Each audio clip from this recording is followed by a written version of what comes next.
And welcome back to Always Watching. Today we're discussing Priscilla, currently on video on demand and hopefully to be available for streaming soon. So briefly, Priscilla examines Elvis Presley through the eyes of his ex-wife Priscilla. It is directed by Sofia Coppola and stars Jacob Elordi as Elvis and Kaylee Spaney as Priscilla.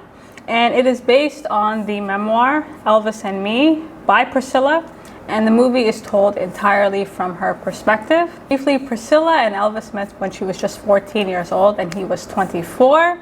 They got married when she was 28, and their tumultuous relationship came to an end when after 6 years they filed for divorce. And I felt that Jacob Elordi's performance as Elvis was surprisingly really good. I didn't really know what to expect, especially since we have like Austin Butler's performance in our head. And so he definitely had Elvis energy, and I felt like he did his thing.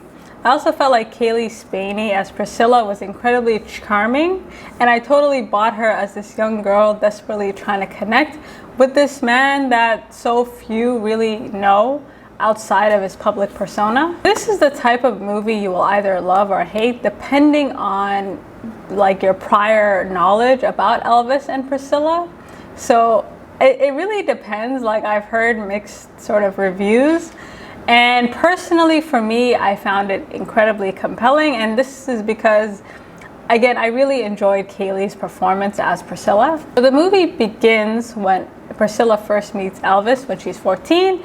And the movie ends when they decide to separate. So it pretty much covers the entire span of their relationship. We first meet Priscilla when she's being invited to a party that Elvis is attending by this grown man in the military. So for a time period, they were stationed in Germany, and that's where they met. And so the first part of the movie really consists of Priscilla desperately trying to convince her parents that they should allow her to go out with this grown man. And shout out to her parents, like, they were super raggedy. Like, you can say that this was a product of the times, but there was just nothing about Elvis that would suggest you would want your young, very naive daughter to be around. And I'm not sure if this was like a commentary on the fact that celebrities, especially during this time, one as massive as Elvis, like, people want to assume that famous people are good people. And it seems like anybody who met Elvis was just super starstruck, like they couldn't believe their eyes.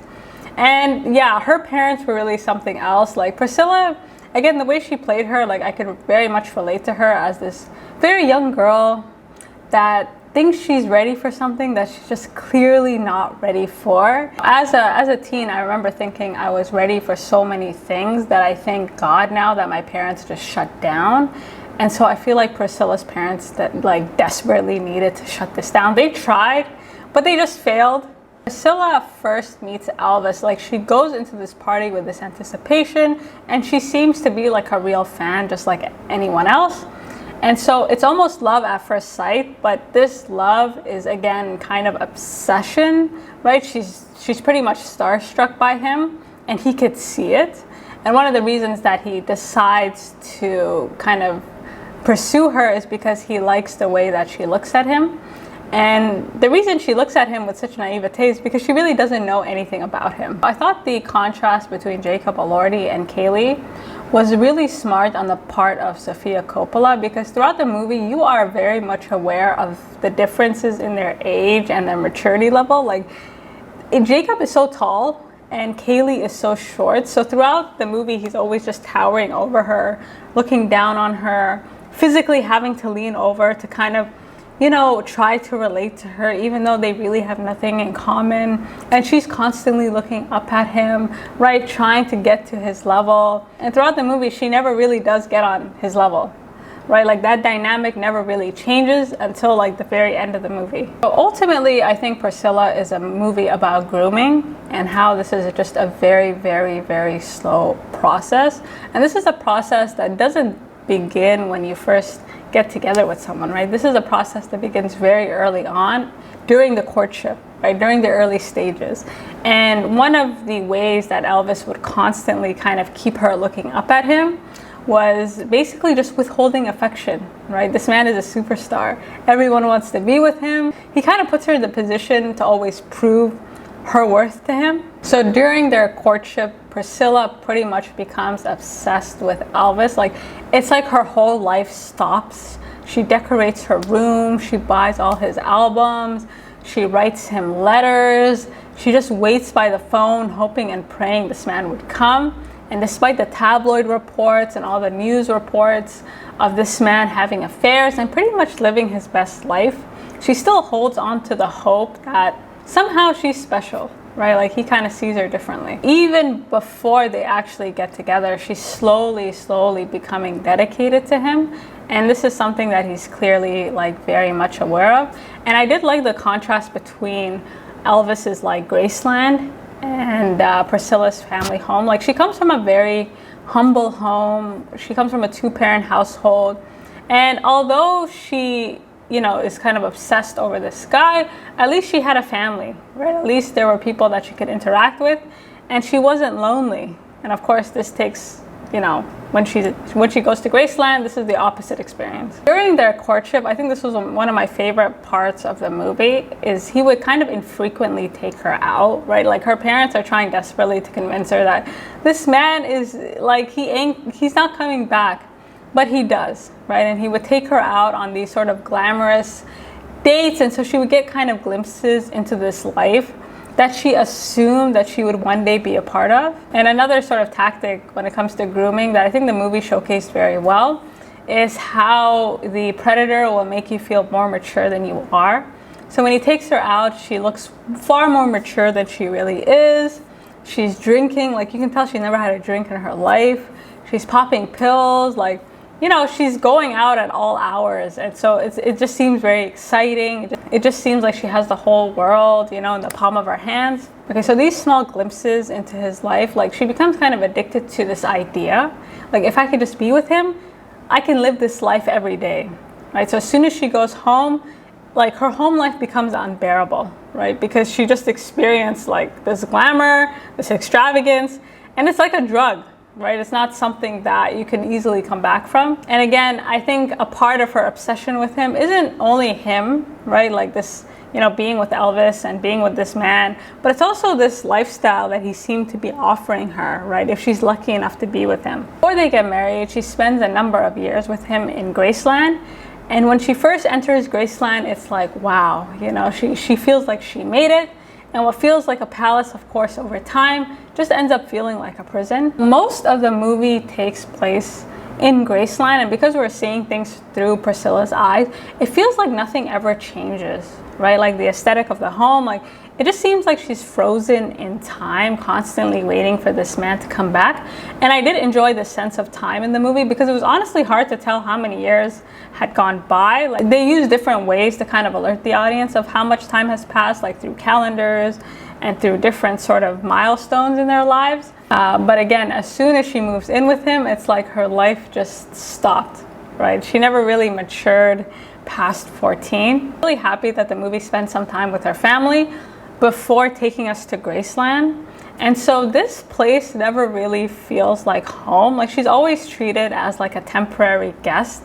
Like, everyone's kind of tiptoeing around her. And she had such high expectations when she first met him. Which of course you would if you were dating someone this famous. You think, wow, like my life is gonna change. It's gonna be amazing. Never a dull moment. Instead, it's like unbearable. And what's worse is that Elvis never really makes any effort to incorporate her into his life, right? She's not a part of the business. He never really allows her to explore different career options. He never really takes her with him on tour or even consults her about his music, right? She's not even really a muse for him.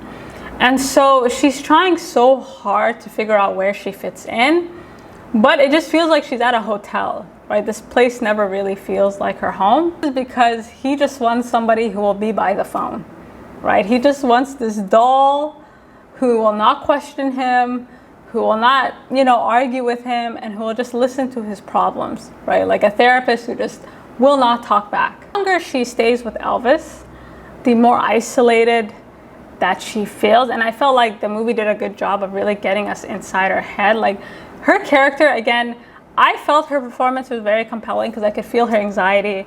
I could feel her just kind of like waiting for her life to begin, but it never really does, right? So she can't really study because she's only thinking about him. She can't get a job because he basically needs, you know, someone to be by the phone all the time. And she pretty much has no friends, right? She's totally isolated. Someone who kind of spent her life with parents in the military, like she's used to traveling around and being lonely, but this was like a different type of lonely, right? On one hand, there is a comfort to being Elvis's girlfriend, but on the other hand, like it's hard to tell if people actually want to be your friend or if they're just trying to steal your man. While she's waiting for her life to begin, it seems like Elvis's life is popping off. That's the thing, like we don't actually see him outside of Graceland. Like we get glimpses into his life, but from what we see in the tabloids, from what we see in terms of how everyone is reacting to him, this is a man that is only getting more famous. And I think one of the things, and I think what Sofia does very well to kind of show how sort of trapped Priscilla is to really illustrate that Elvis's public life has not changed, right? Like when she first meets him, he's in the tabloids, he's seeing other girls, like he's still living this life. And even after they're together for a number of years, even after they're married, his public persona never changes, right? He's still in the tabloids seeing other women. He's still living his best life. Like this is not a man whose life has slowed down. There's really nothing to suggest that he's altered his life or made any sacrifices on behalf of Priscilla. And so the only thing that changes about Elvis is the way that he treats Priscilla, right? Like in the beginning, he had to court her. He had to get permission from the parents. But once she's in Graceland, it's like he's won, right? He feels like he's trapped her. And so his behavior gets increasingly more aggressive. And again, one of the tactics he uses is this hot and cold behavior. Like one minute he's loving, the next minute he's cold. And withholding affection, again, is a very common strategy to make, you know, someone feel like make someone feel insecure, right? Like they're the problem, that they could always be doing better. And so that's how Priscilla felt, right? She's reading these tabloid reports. She sees that he's going around with other women, so she feels very insecure. She feels like he's not attracted to her, when in reality it's just a tactic he's using to keep her in her place. And so slowly and surely, like again, like this is not something that happens overnight. It happens like over a number of years. And he starts to slowly morph her into his image, right? Basically criticizing her appearance, telling her what to wear. Like he never really gives her any autonomy, right? Like if he doesn't like it, then she shouldn't like it. Like she should like everything that he likes. She should listen to everything that he's saying. Like he lectures her, he talks down to her, and he almost acts like a father figure, not really a spouse. Like they are not partners in this relationship. And so over time, like, you know, she's waiting for the moment where this man will see her value, but he doesn't, right? He's already designated her to a role, and he doesn't really want her to go beyond that. So the longer they're together, it becomes very clear to Priscilla, like this is not going to change.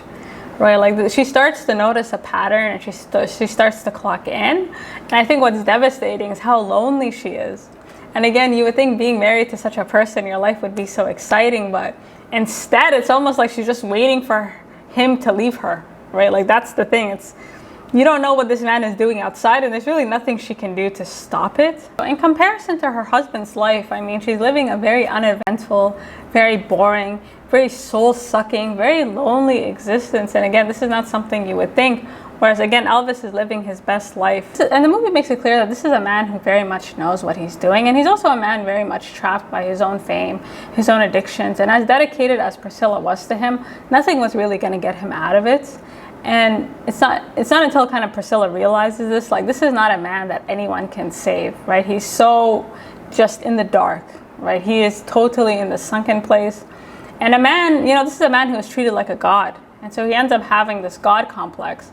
And no matter how much he consumes, how much access to things he has, it never really fills this void in his heart. And so she kind of comes to the realization that this is not worth it, and then ends the relationship. I did like how her look changed throughout the movie. She goes from this little girl, which she is, to kind of this image of a woman that Elvis wanted her to be, to eventually just figuring out a way to have her own life, right? She starts to have friends. She starts taking karate lessons. Like, they pretty much end up living their separate lives.